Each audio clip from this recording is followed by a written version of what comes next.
नमस्कार, मी दिनकर शिंदे. आपण पाहताय DS न्यूज. तुमचं मत माझं मत मध्ये आपलं स्वागत. मित्रांनो, महत्त्वाचा विषय असा आहे की एकनाथ शिंदे यांनी उद्धव ठाकरे यांची शिवसेना एकदा फोडली, दोनदा फोडली, तीनदा फोडली.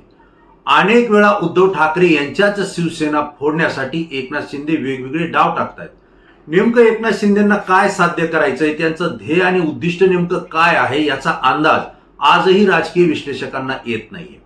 शिवसैनिकही विचार करतायत, जे मग एकनाथ शिंदेच्या सोबत असतील किंवा उद्धव ठाकरेंच्या सोबत असतील. एकनाथ शिंदे तसं जर पाहता 2022ला 40 आमदार घेऊन उद्धव ठाकरेंपासून ते बाजूला झाले आणि भारतीय जनता पार्टी सोबत ते गेलेले. यावेळेस त्यांना जे जिल्हा प्रमुख नेता येत होते, जे तालुका प्रमुख नेता येत होते, जे शिवसैनिक सोबत घेऊन जाता येत होते, ते घेऊन गेलेले. परंतु त्यानंतर उद्धव ठाकरेंसाठी हा सगळ्यात मोठा धक्का होता. कारण उद्धव ठाकरेंनी शिवसेनेची कमान सांभाळल्यानंतर 2022ला त्यांच्याच अत्यंत जवळचे, निकटवर्ती आणि कुटुंबातला एक असलेले एकनाथ शिंदे यांनी उद्धव ठाकरे यांच्या जवळचे अत्यंत विश्वासू असलेले आमदार हे आपल्यासोबत घेऊन त्यांना मोठा धक्का दिला होता. यातून उद्धव ठाकरे सावरतील का नाही असं वाटत होतं. आता शिवसेना संपेल असंही वाटत होतं. उद्धव ठाकरे यांच्यासोबत आता कोणता नेता राहील आणि पुन्हा ते निवडणुकीला कसे सामोरे जातील हा महाराष्ट्रासमोर मोठा प्रश्न पडला होता. पण उद्धव ठाकरे खंबीर राहिले. ते त्या ठिकाणी हतबल झाले नाहीत. त्यांनी संयम आणि पुन्हा एकदा संघटन उभा केलं. महाराष्ट्राच्या राजकारणामध्ये प्रत्येक व्यक्तीपर्यंत त्यांनी आपले विचार पोहोचवले. सहानुभूतीची लाट उद्धव ठाकरे यांच्या शिवसेनेसोबत पुन्हा एकदा निर्माण झाली. हिंदू हृदय सम्राट बाळासाहेब ठाकरे यांनी स्थापन केलेली शिवसेना संपते की काय, असा जो काही प्रश्न विरोधक विचारत होते, उपस्थित करत होते, त्याला चपराक देण्याचं काम उद्धव ठाकरे आणि शिवसेनेनं लोकसभेच्या निवडणुकीमध्ये केलं. तसं पाहिलं तर नरेंद्र मोदी यांच्या नेतृत्वाखाली संपूर्ण देशभर भारतीय जनता पार्टी हे घोडदौड करत होती, आगेकूच करत होती आणि त्यांचा आश्वमेघ रोखण्याचं काम हे शिवसेनेनं महाराष्ट्रामध्ये उद्धव ठाकरे यांच्या रूपानं केलं होतं. लोकसभेच्या निवडणुकीमध्ये सुद्धा महायुतीला चपराक देत महाविकास आघाडीचे खासदार जास्त निवडून आले. यामध्ये उद्धव ठाकरे यांचे जवळपास 9 खासदार हे मोठ्या मताधिक्याने विजयी झाले. आणि इथंच एक सिद्ध झालं की उद्धव ठाकरे यांची शिवसेना जरी फुटली असली तरी ती संपलेली नाहीये. उद्धव ठाकरे यांच्या नेतृत्वाखाली शिवसेना आजही मजबूत आहे. परंतु एकनाथ शिंदे थांबतील ते एकनाथ शिंदे कसे? त्यांनी पुन्हा एकदा डाव टाकला आणि लोकसभा निवडणुकीनंतर विधानसभेच्या निवडणुकीत भारतीय जनता पार्टीला हाताशी धरून त्यांच्याशी विचारची देवाणघेवाण करून आणि हातमिळवणी करून उद्धव ठाकरे यांचं खच्चीकरण कसं येईल, त्यांची शिवसेना कशी संपवता येईल यासाठी प्रयत्न केले. आणि विधानसभा निवडणुकीमध्ये एकनाथ शिंदे यांची शिवसेना आणि महायुती पुन्हा जास्त आमदार घेऊन सत्तेत आली. उद्धव ठाकरे यांचे आमदार मात्र केवळ 20 या आकड्यावर थांबले. आता इथं एकनाथ शिंदे थांबतील असं वाटलं, परंतु ते थांबलेले नाहीत.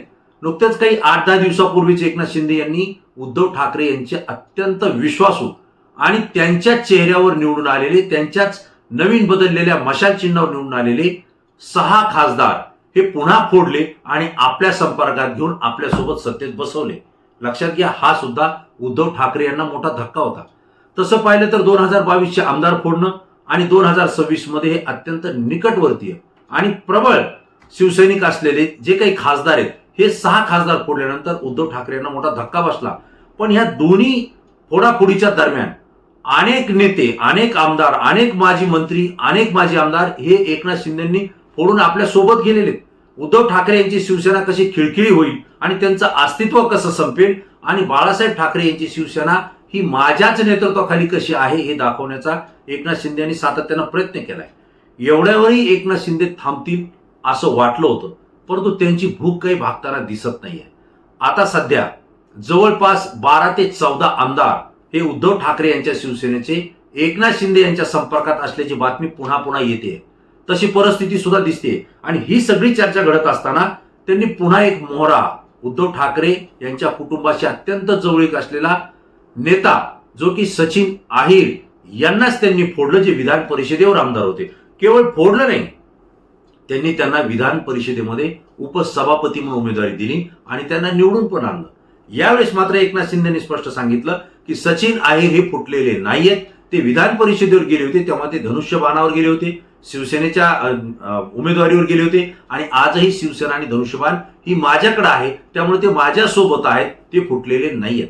लक्षात घ्या, सचिन अहिर फुटल्यानंतर सगळ्यात मोठा धक्का बसला होता तो आदित्य ठाकरे यांना. कारण आदित्य ठाकरे हे सातत्यानं सचिन अहिर यांना आपल्या सोबत घेत होते. अनेक पदं त्यांनी त्यांना दिली. शिवसेनेचं प्राबल्य ज्या ज्या मतदारसंघामध्ये आहे तिथला जबरदस्त पदभार हा त्यांनी सचिन अहिर यांच्याकडे दिला होता. आणि त्यामुळे सचिन अहिर जे 2 दिवस आदित्य ठाकरे यांच्या गाडीमध्ये पुण्यावरून मुंबईपर्यंत पोहोचले, विधान परिषदेमध्ये सुद्धा ते दानवेंच्या सोबत बाजूला बसून त्या विरोधकावर जशी टीका करत होते, त्या अंबादास दानवे त्या टीकेला सुद्धा ते प्रतिसाद देत होते. आणि त्यानंतर दुसऱ्याच दिवशी त्यांनी उद्धव ठाकरेंची शिवसेना सोडून एकनाथराव शिंदे यांच्या सोबत जाणं पसंत केलं. हाही मोठा धक्का होता. हे सगळे धक्क्यावर धक्के बसत असताना आता संजय राऊत सांगतायत की आम्ही धक्का प्रूफ झालेलो आहोत, त्यामुळे आम्हाला कुठला हादरा बसत नाही, कोणीही गेलं तरी आम्हाला काही फरक पडत नाही, असं संजय राऊत सांगतायत.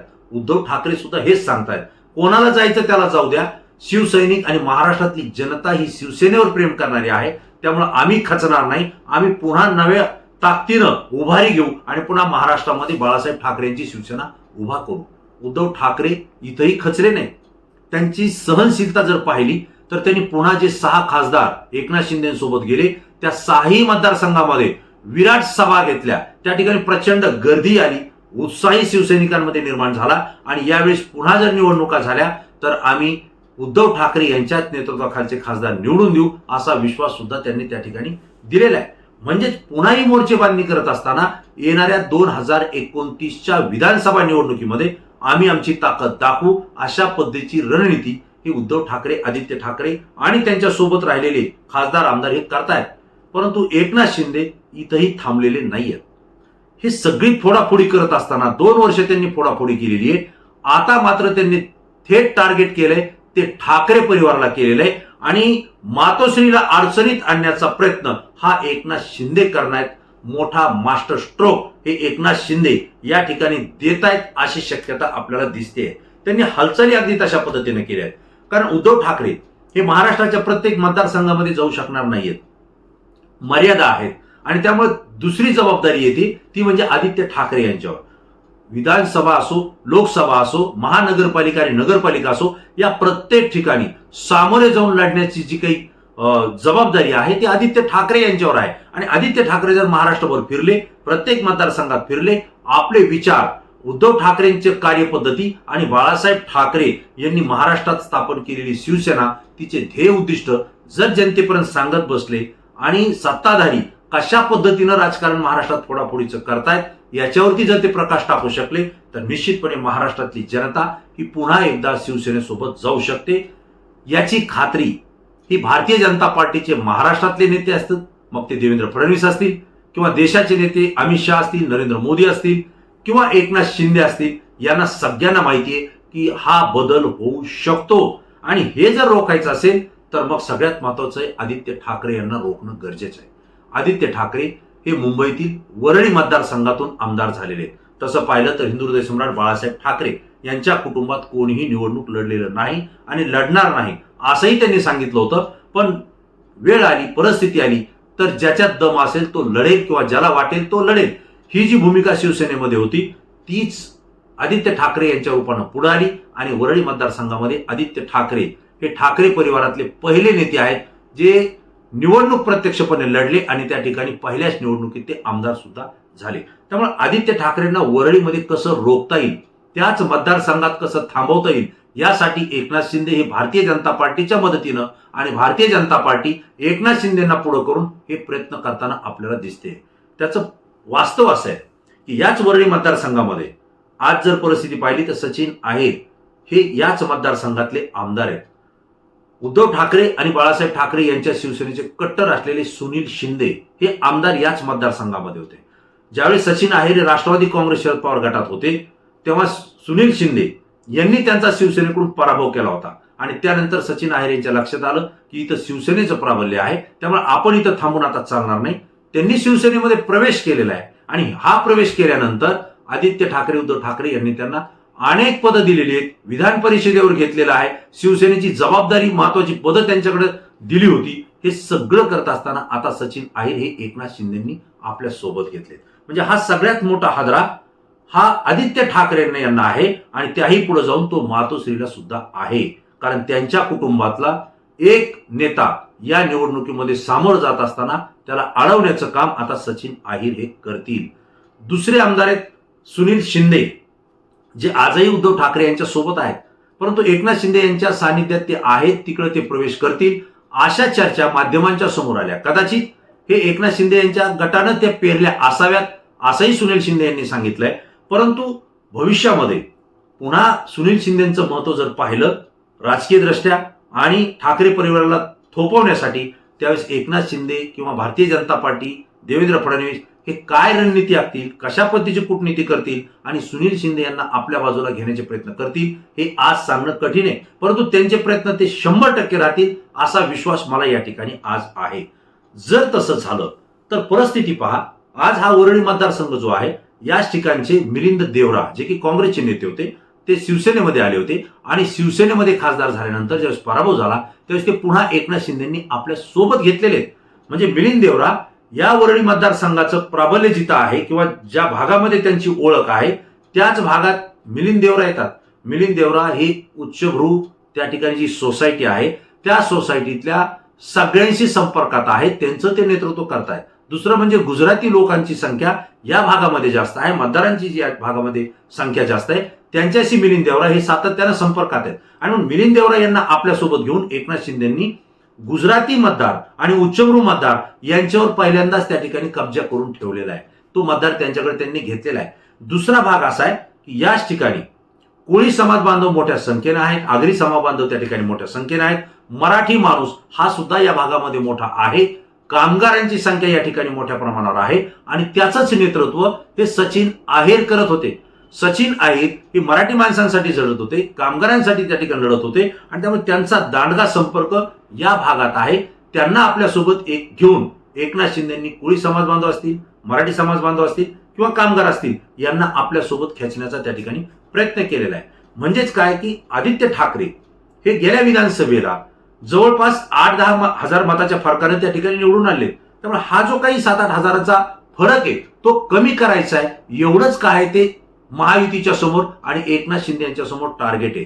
तो कमी कसा करता येईल, आता सचिन अहिरांचा प्रवेश त्या ठिकाणी घेतलेला आहे. परंतु मी आपल्याला जर या ठिकाणी प्राबल्य सांगितलं तर हा मुंबई दक्षिण लोकसभा मतदारसंघामध्ये वरळी विधानसभा मतदारसंघ येतो, ज्या ठिकाणी खासदार हे अरविंद सावंत आहेत, जे शिवसेनेचे कट्टर नेते आहेत आणि ते त्या ठिकाणचे खासदार आहेत. परंतु त्यासोबत उद्धव ठाकरे यांच्या शिवसेनेचे प्रबळ नेते जे की लोकांच्या सानिध्यात आहेत, संपर्कात आहेत, असे कोण आहेत तर त्या ठिकाणी आदित्य ठाकरे हे स्वतः आमदार आहेत वरळीमधून. त्याच्यानंतर दुसरे त्या ठिकाणी सुनील शिंदे आहेत, जे आमदार नाही आहेत परंतु त्यांची ताकद त्या भागामध्ये आहे. आमदार अजय चौधरी आहेत. त्यानंतर महापौर, मुंबईच्या महापौर राहिलेल्या किशोरी पेडणेकर ही त्याच भागात येतात. आणि दुसरा एक महत्वाचा भाग आहे महिलांचं प्रभावीपणे संघटन करणाऱ्या पद्मजा शिंबुरकर या सुद्धा याच भागामधून येत आहेत. त्यामुळे या नेत्यांची साखळी आदित्य ठाकरेंच्या पाठीमागे आजही खंबीरपणे उभा आहे. परंतु ती साखळी तोडण्यासाठी, त्याचं खच्चीकरण करण्यासाठी एकनाथ शिंदे यांनी जी चाल खेळली होती या चालीमध्ये त्यांना यातले काही नेते आपल्या बाजूने मिळालेले. आणि आज एकनाथ शिंदे यांच्या सोबत त्याच भागात कोण आहेत तर सगळ्यात महत्वाचं आहे राज्यसभेवर खासदार असलेले मिलिंद देवरा यांची त्या ठिकाणी ताकद आहे. आणि दुसरी त्यांना ताकद मिळाली आता जे सचिन अहिर आहेत, ज्यांना विधान परिषदेचं उपाध्यक्ष केलेलं आहे, त्यांची त्या ठिकाणी ताकद आहे. तिसरं कामगार नेते म्हणून आहेत, प्रवक्ते आहेत किरण पावसकर. आपल्याला माहिती आहे आता जो नुकता वाद झाला होता त्यांच्या वक्तव्यावरून, तेच किरण पावसकर याच मतदारसंघामध्ये आहेत लोकसभा मतदारसंघात. आणि यशवंत जाधव जे की आमदार यामिनी जाधव या भायखळचे आमदार आहेत, त्याही याच भागातले आहेत, याच लोकसभा मतदारसंघातले आहेत आणि त्यांचेच पती आहेत यशवंत जाधव, हे वरिष्ठ नेते.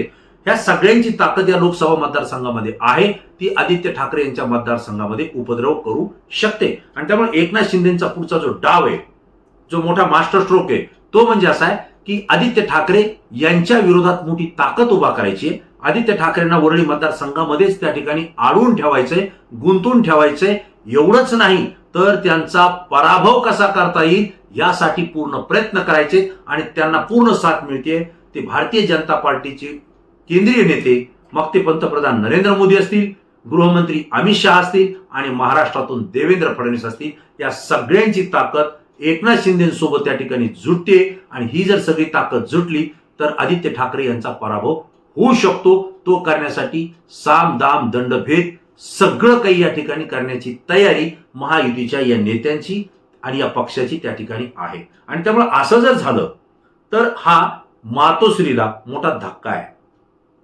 कारण हिंदू हृदय सम्राट बाळासाहेब ठाकरे यांच्या कुटुंबातले त्यांचे नातू आदित्य ठाकरे आहेत.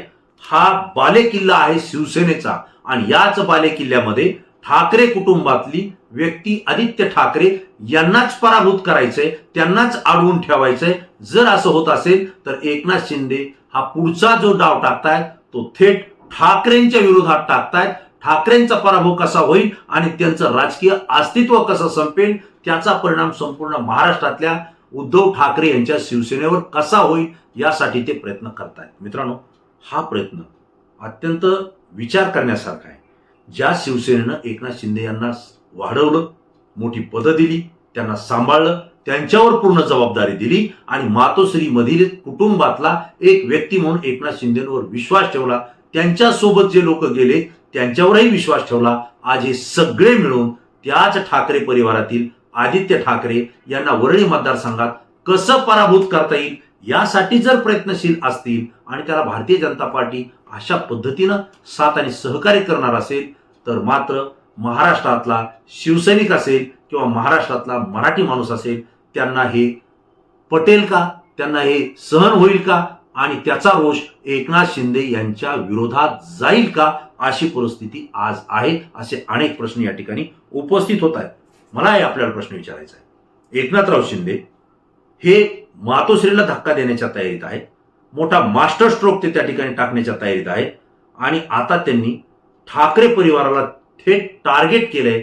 यामध्ये उद्धव ठाकरे हे उसळी मारतील की एकनाथ शिंदे उद्धव ठाकरे आदित्य ठाकरेंचं राजकीय अस्तित्व संपवतील किंवा हिंदू हृदय सम्राट बाळासाहेब ठाकरे यांनी स्थापन केलेली शिवसेना आणि त्यांना मानणारा जो शिवसैनिक आहे यांना संपवण्याचं काम एकनाथ शिंदे करतील का, असं या ठिकाणी अनेक प्रश्न उपस्थित होत आहेत.